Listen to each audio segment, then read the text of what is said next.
नमस्कार, capital TV का खास शो यूपी का दंगल देख रहे हैं आप। मैं हूं आपके साथ पूजा। शीतकालीन सत्र के पहले ही दिन कृषि कानून वापसी बिल दोनों सदनों से पास हो गया। हालांकि विपक्ष की तरफ से लगातार शोर शराबे भी हुए, पर कृषि कानून वापसी बिल पर संसद की मुहर लग गई। पर इसके बाद भी राकेश टिकैत अपने जिद पर अड़े हुए हैं और धरना खत्म करने के सवाल पर नई नई धमकी दे रहे हैं। राकेश टिकैत कह रहे हैं कि ये एक बड़ी बीमारी थी, उसका रोग कट गया। उन्होंने कहा कि सरकार दूसरे समाधान पर भी बातचीत करे, पर वो धरना खत्म करने को लेकर बिल्कुल भी तैयार नहीं है। ऐसे में सवाल ये है कि वाकई किसानों का ये धरना अब कब खत्म होगा और योगी का एक्शन कब नजर आएगा। और इसी पर चर्चा के लिए हमारे साथ स्टूडियो में मौजूद हैं कैपिटल टीवी के editor in chief doctor Manish Kumar. Doctor साहब, बहुत बहुत स्वागत है आपका। धन्यवाद। कृषि कानून वापसी बिल सदन में पारित होने के बाद भी ये राकेश टिकैत चाहते क्या हैं?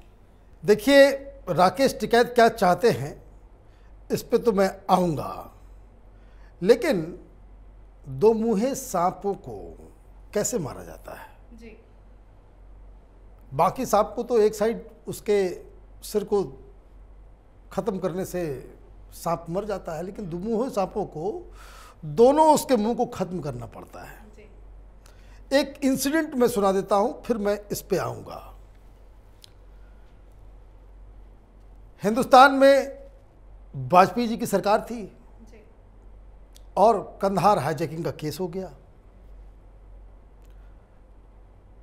वहां पे आतंकवादी को छोड़ने का डिमांड हो गया, पैसे का डिमांड हो गया। अब सरकार कैच 22 में कि आतंकवादियों को छोड़ा जाए या ना छोड़ा जाए। दुबई गाड़ी पहुंचती है, वहाँ पे एक लाश, एक आदमी की मौत की खबर आ जाती है।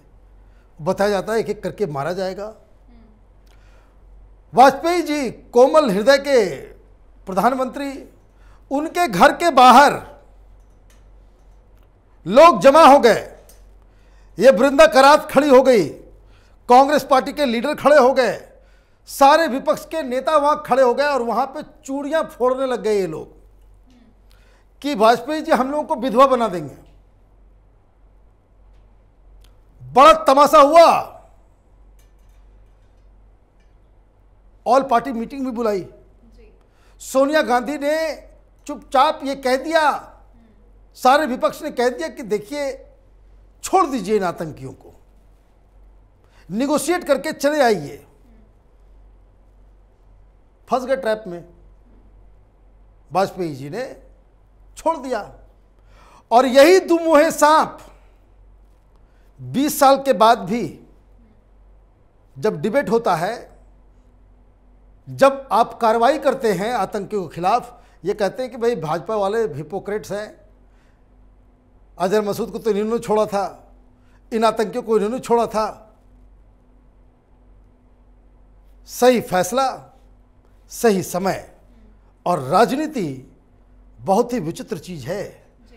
इतिहास में कभी कभी ऐसे मौके आते हैं कि जब आपको कड़े फैसले लेने होते हैं, अदरवाइज आप इस तरह के दुमुहे सांप के चक्कर में आप फंसे तो जीवन भर के लिए आप कलंकित हो जाएंगे। और इसलिए वाजपेयी जी को जो लोग बहुत आदर सत्कार भी कहते हैं, वो भी कहते हैं कि उनको आतंकियों को नहीं छोड़ना था।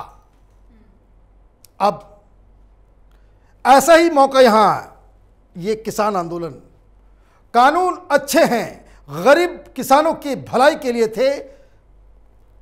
रूरल इंडियन सोसाइटी उसके लिए एक रेवोल्यूशन लेकर के आता ये कानून।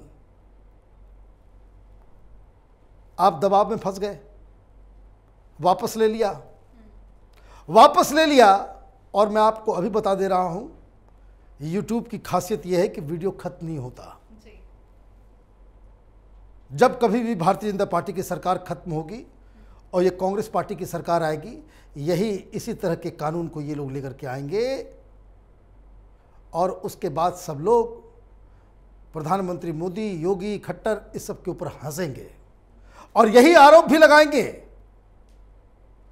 अभी आप देखते जाइए, अभी 2 महीने 3 महीने के बाद 2024 चुनाव से पहले यही वामपंथी इकोनॉमिस्ट, यही जो लोग छाती पीट रहे हैं कि देश में अन्नदाता के साथ बड़ा अन्याय हो रहा है, यही लोग बोलेंगे कि प्रधानमंत्री मोदी ने लिबरलाइजेशन की प्रोसेस को खत्म कर दिया।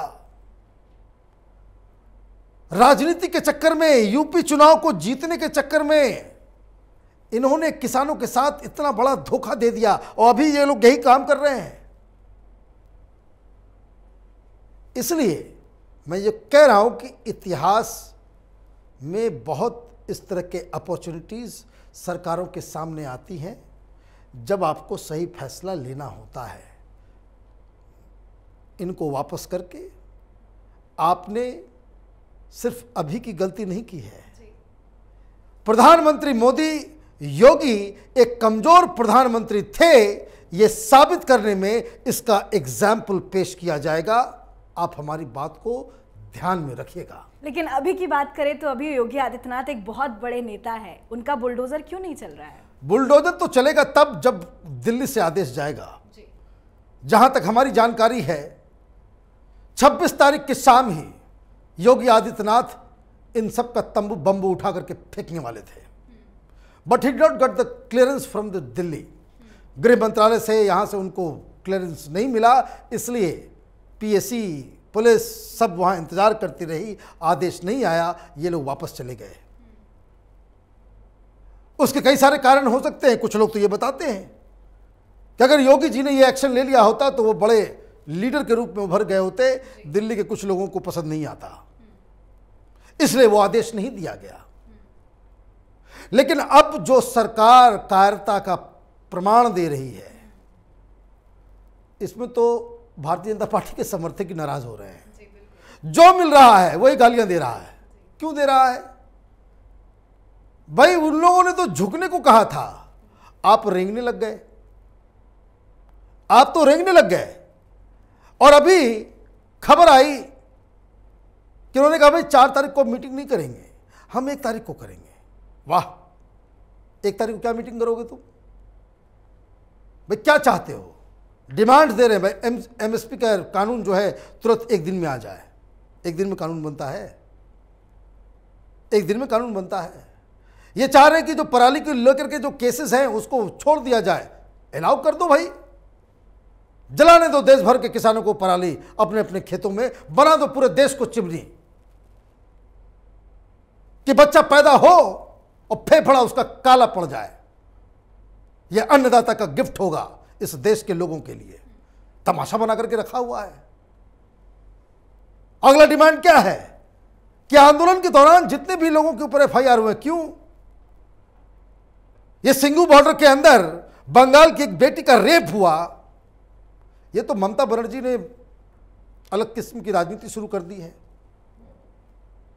एफआईआर वापस कर लिया जाए, आंदोलन के दौरान ही हुआ है। एक दलित के हाथ को काट के मार के उसको मार दिया गया, वीडियो बना बना के छोड़ दिया जाए, एफआईआर वापस ले लिया जाए। भाई बीजेपी के लीडर के बेटे को तो जेल में डाल दिया, और जो लोग बीजेपी के कार्यकर्ताओं को लाठी से मार मार के जिन लोगों ने मार दिया कैमरे के आंखों के सामने, उनके खिलाफ केस वापस ले लिया जाए।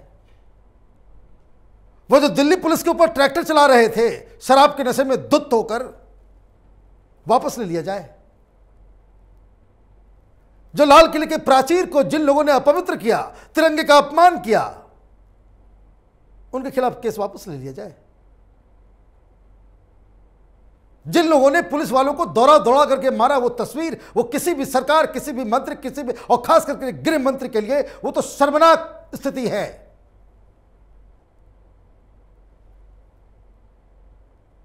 लाल किले के उस प्राचीर के ऊपर जहां राष्ट्रीय ध्वज चलता है, वहां कोई आदमी दूसरा झंडा लगा दे, जिंदा वो बच के नीचे आया कैसे? उसको तो वहीं छलनी कर देनी चाहिए थी। कायरता का अपना एक लिमिट है, एक दायरा है। पेशेंस का भी एक तरीका है, लोगों के पास इतना पेशेंस नहीं है। लेकिन अब तो राकेश टिकैत वही 26 जनवरी की बात दोबारा वो तो कहेंगे ही, वो तो कहेंगे ही आप कायरता का प्रमाण देंगे तो सामने वाला क्या कहेगा? आपसे डरेगा? नहीं डरेगा। वो कह रहा है कि अभी हम और करेंगे, अभी और चलाएंगे। आप शर्तें देखते जाइए इनकी। इस देश में गुंडागर्दी के लिए लाइसेंस चाहिए। आप जो है सब तरह के कुकर्म करें, सुप्रीम कोर्ट नॉन एग्जिस्टेंट है। कहां है भाई चीफ जस्टिस ऑफ इंडिया? बड़ा अन्नदाता, बड़ा अन्न, वामपंथियों की भाषा बोलते हैं ये। अब सुमोटो क्यों नहीं कर लेते बात मसला को? सुप्रीम कोर्ट के चीफ जस्टिस ऑफ इंडिया, उनकी भाषा ही अजीब लगती है। अब वो डिमांड के ऊपर कुछ नहीं बोल सकते, कोई भाषण में ही, ट्वीट में ही, ऐसे तो तुरंत आपको नजर आता है लखीमपुर खीरी सुप्रीम कोर्ट के जजेस को। हजारों हजार की संख्या में हिंदू महिलाओं के साथ बलात्कार हो गया बंगाल में, किसी की नींद तक नहीं टूटी, अंधे हो गए सब, गूंगे बहरे सब। और अचानक से आप, है ना, अंतरात्मा जग जाती है अन्नदाता। तो भाई पूछना चाहिए, भाई क्यों तमाशा करते हैं ये चीफ जस्टिस? कोर्ट में क्यों बुला करके क्यों डांटते हैं केजरीवाल को? क्यों केंद्र सरकार को आड़े हाथ लेते हैं? क्यों इतना कमेंट करते हैं? जब पराली जलाने वाला बोल रहा है कि ये मेरा डिमांड है, और जब तक अगर ये डिमांड नहीं मानोगे तो हम हटेंगे नहीं, और ट्रैक्टर लेकर के हम संसद में घुस जाएंगे, दिल्ली में घुस जाएंगे, तो कोई बात ही नहीं फिर। तो इसका मतलब यह है कि मोबोक्रेसी हो गया हिंदुस्तान के अंदर में। और इसीलिए ये जो प्रधानमंत्री और उनके सहायकों को लग रहा है कि भाई पेशेंटली बड़ा काम किया जाए, ये किया जाए, वो क्या, कल इसी बात के लिए गालियां खाएंगे प्रधानमंत्री मोदी कि प्रधानमंत्री मोदी एक कायर प्रधानमंत्री निकले। यही होगा। अभी देखिए, जैसे मैंने एग्जाम्पल दिया आपको, ये सब विधवा विलाप कर रहे थे, चूड़ियां तोड़ रहे थे, उस समय तो मैं वो आंखों देखा वो इंसिडेंट है मेरा। ये सारे लोग, वृंदा करात, ये सारे वामपंथी वाजपेयी जी के घर के बाहर, ये 7 RCR, उस समय उसका प्रारूप दूसरा हुआ करता था, ये सब के सब वहां पे तमाशा कर रहे थे कि भाई हमको तो विधवा कर देंगे ये। और अभी वही वृंदा करात, वही कांग्रेस, वही लेफ्टिस्ट, ये दुमुहे सांप सब डिबेट में कहते कि भाई तुमने तो छोड़ दिया, आतंकवाद को बढ़ाने का काम तो वाजपेयी से बेहतर कोई किसी ने किया ही नहीं, सारे सरगनाओं को आपने छोड़ दिया, और वही तो बाद में आगे चल करके वो बम ब्लास्ट करवा रहा था। तो इसलिए ऐतिहासिक मौका है ये लीडरशिप के परीक्षण का। सिर्फ पटेल जी की तस्वीर के नीचे फोटो खिंचाने से काम नहीं चलता जी सर। पहले पटेल की तरह जो है वो जज्बा भी होना चाहिए, और वो हाई हैंडेडनेस, ये जो है सरकारें चलती है ताकत पे, और ये बात जितनी जल्दी इन लोगों को समझ में आएगा साख बची रहेगी। वरना चाहे वो पंजाब हो, चाहे उत्तर प्रदेश हो, भारतीय जनता पार्टी के अपने लोग भारतीय जनता पार्टी को वोट नहीं करेंगे। सर, ये पहले कहते थे कि बिल वापसी तो घर वापसी, अब इन्होंने नए नए पोस्टर बनाए हैं जिसमें लिखा है कि एमएसपी पर कानून नहीं तो घर वापसी नहीं। अब एक नई बात सामने आ रही है, अब ये धमकी दे रहे हैं कि 24 घंटे के अंदर एमएसपी पे एक कानून बनाया जाए। क्या ये पॉसिबल है? अरे भाई, अभी तो वो बोलेंगे भाई मुझको कृषि मंत्री बना दो टिकैत को, तब हम हटेंगे। पोस्टर में पैसा ही कितना लगता है, पोस्टर में पैसा ही कितना लगता है। एमएसपी पे कानून, किस चीज का कानून चाहिए? मैंने आपको काहिली के लिए कानून बना दिया जाए देश के अंदर में? कहां है सारे इकोनॉमिस्ट आर्टिकल लिखते थे? कहां है वो लोग जो हिंदुस्तान में डेमोक्रेसी खत्म हो गई है? सरकार ही खरीदेगी, सरकार का काम हो गया अनाज खरीदने का, और लिबरल खुद को कहते हैं। आप बिल्कुल ही एक कमांड इकोनॉमी के प्रवर्तक बने हुए हैं। आप बिल्कुल चाइना का system, Russian system, socialist state बना करके आप सारा चीज करना चाह रहे हो, और खुद को ये दुमुहे सांप सब खुद को कहेंगे भाई हम तो लिबरल लोग हैं। मैंने फ्री इकोनॉमी नहीं चाहिए, ऐसे लिबरल हैं ये लोग सरकार का काम है, सरकार कहाँ से खरीदेगी? सरकार के पास क्या पैसा ऊपर से गिरता है क्या?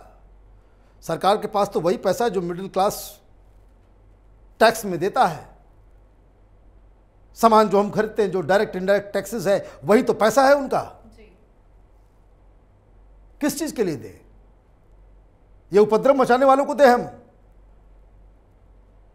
देश के सारे टैक्स पेयर को सड़क पे आ जाना चाहिए कि बकवास से ब्लैकमेलिंग बंद हो इस देश के अंदर। भाई मेहनत हम करें, 30% तुम काट लो मेरा, और किसके ऊपर खर्च करने के लिए? इन दंगाइयों के ऊपर क्यों देंगे? ये बात कोई पूछेगा? ये कोई बताएगा? और कहाँ है वो सब अक्लमंद इकोनॉमिस्ट? सरकार अगर सारे उस तरह का गारंटी वाला बना देती है तो अनाज को खरीदने में हिंदुस्तान का सारा पैसा खत्म हो जाएगा। पाकिस्तान से भी बदतर स्थिति में पहुंच जाओगे। बहुत सारे सोशलिस्ट स्टेट जो है खत्म हो गए इसी बेवकूफी के चक्कर में, जहां कुछ मिलता नहीं। केस स्टडी बहुत सारे हैं इस तरह के कि जहां ये सरकार दुकानदारी करना चालू कर दे, सरकार जहां खरीदारी करने का धंधा में उतर आए। सरकार का काम है अनाज खरीदने का। अनाज को जिसको जरूरत होगी वो बाजार से खरीदेगा, जो प्रोड्यूस करेगा वो बाजार में बेचेगा। सरकार बीच में कहां से आ रही है? तो ये एक अलग डिबेट है। ये तमाशा चल रहा है। कामचोरी की आदत पड़ गई है इस देश को। सब को यहां हिंदुस्तान के अंदर में फ्री चाहिए सब कुछ। बिजली भी फ्री चाहिए, पेट्रोल भी फ्री चाहिए, पानी भी फ्री चाहिए, स्कूल भी फ्री चाहिए, स्कूल में जाने को तो ड्रेस भी फ्री चाहिए, खाना भी फ्री चाहिए। तुम पैदा हो, बच्चे पैदा करो सिर्फ, दूसरा कोई काम मत करना। अजीबोगरीब स्थिति बना दिया इस देश। ये तो देश जा रहा है गड्ढे की ओर। खामखा लोग जो है यहाँ पे तमाशा में लगे हुए हैं। फ्री में सब कुछ चाहिए सबको, तो यही फ्री की राजनीति चल रही है। और इसमें ये सरकार भी कोई कम नहीं है। सरकार भी इसको बढ़ावा देने में लगी हुई है। तो यही कहानी है। तो जिन जिन लोगों को ये दिक्कत हो रहा है, अभी दिल्ली में एक नया मॉडल शुरू हो गया है विपक्ष का। तो कल लखनऊ, परसों इलाहाबाद, फिर मुंबई, फिर पुणे, फिर हैदराबाद, फिर हर जगह ऐसे ही जो है गुंडे मवाली सड़क को जाम कर देंगे और सुप्रीम कोर्ट के जो चीफ जस्टिस हैं वो झुंझुना बजाएंगे। राज्य सरकार और केंद्र सरकार वो तमाशाबीन होकर सब कुछ देखते रहेगी। ऐसे निगोशिएशन चलता रहेगा और मीडिया वाले पैसे खा करके उनके बाइट चलाते रहेंगे। This is what is going to happen. Sir, एक आखिरी सवाल भी पूछना चाहूंगी। लास्ट डिमांड उनकी तो एमएसपी पर कानून है। हालांकि समिति जरूर बनाई गई है, लेकिन केंद्र सरकार की तरफ से भी ये कहा गया है कि एमएसपी पर कानून बनाना संभव नहीं है। तो लास्ट ऑप्शन तो योगी का बुलडोजर ही बचा। वो पहला ऑप्शन को लास्ट बना दिया इन लोगों ने। सुप्रीम कोर्ट का जो आदेश आया हुआ था कि शाहीन बाग में ही कि प्रोटेस्ट करने का तरीका ये है कि आप अपना डेजिग्नेटेड स्पेस पे जाकर के प्रोटेस्ट करें।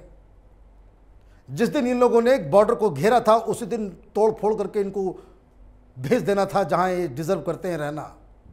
और अब योगी जी के तो हाथ को बांध दिया इन लोगों ने। दिल्ली की सरकार ने तो बांध दिया, नहीं तो ये तो कर्तव्य कब खत्म हो गया होता। आप देखिए किस तरह की का बॉडी लैंग्वेज है योगी जी का। जिस समय उन्होंने एक बयान आकर के दिया कि प्रधानमंत्री ने बड़ा ही ऐतिहासिक फैसला लिया, वो साफ साफ नजर आ रहा है कि योगी जी बड़े गुस्से में हैं और गुस्से में होना भी चाहिए। और आज भी पूरे दिन कोई बयान नहीं आया सामने। कौन बयान देगा? कौन अपनी ऐसी की तैसी कराएगा? आप अपने ही समर्थकों और अपने ही लोगों के बीच इस तरह से हंसी के पात्र बनेंगे। आपको लगता है बहुत अच्छी राजनीति है, मुबारक हो। लेकिन जो मैं कह रहा हूं इस चीज को ध्यान रखिएगा। अच्छी बात यह है कि YouTube से वीडियो गायब नहीं होता, डिजिटल फुटप्रिंट्स इसके रहते हैं। 10 साल के बाद इसी पॉइंट पे प्रधानमंत्री मोदी को कहा जाएगा कि मोदी एक कमजोर प्रधानमंत्री थे।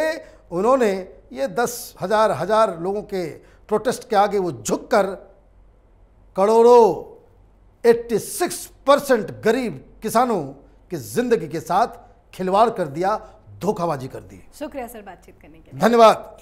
तो किसानों का धरना कब समाप्त होगा, ये सवाल हर किसी के मन में है। और जब जब ये सवाल राकेश टिकैत से पूछा गया तब राकेश टिकैत ने धरना न खत्म करने की धमकी दी है। आज तीनों कृषि कानूनों की वापसी पर संसद की मुहर लग गई, उसके बाद भी राकेश टिकैत की डिमांड खत्म नहीं हो रही है और अब वो एमएसपी पर कानून की मांग कर रहे हैं। तो अब देखना होगा कि सरकार इस पर क्या कुछ एक्शन लेती है। यूपी के दंगल में फिलहाल इतना ही। देखते रहिए कैपिटल टीवी उत्तर प्रदेश। नमस्कार।